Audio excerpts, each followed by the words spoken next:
नमस्कार मंडळी.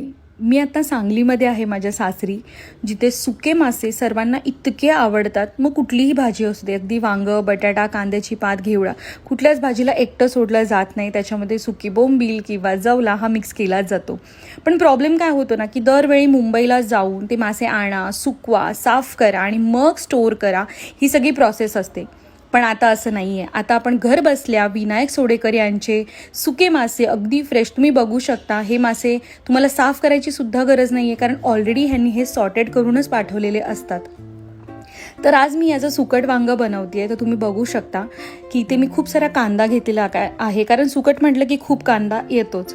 त्याच्यानंतर याच्यामध्ये चवीपुरतं मीठ टाकायचं आहे, आलं लसणाची पेस्ट टाकायची आहे, टोमॅटो टाकायचा आहे आणि हे सुकट वांगं बनवायचं आहे. जर तुम्हाला सुद्धा हे मासे घरबसल्या ऑर्डर करायचे असतील अगदी भारताच्या कानाकोपऱ्यातून, तरी तुम्ही यांना स्क्रीनवरती दिलेल्या नंबरवरती कॉन्टॅक्ट करू शकता आणि तुमचे सुके मासे जे आहेत ते घरबसल्या ऑर्डर करू शकता. आता या रेसिपीमध्ये मी हळद किंवा गरम मसाले, धने जिरे पावडर काहीच वापरलेलं नाही आहे, कारण यांचा सोडेकरांचा जो मसाला आहे, आगरी कोळी मसाला, अतिशय सुंदर मसाला आहे. हा टाकल्याच्या नंतर तुम्हाला इतर काहीही टाकण्याची गरज नाही आहे. तुमची जी रेसिपी आहे ती अगदी झणझणीत आणि परफेक्ट अशी बनणार आहे.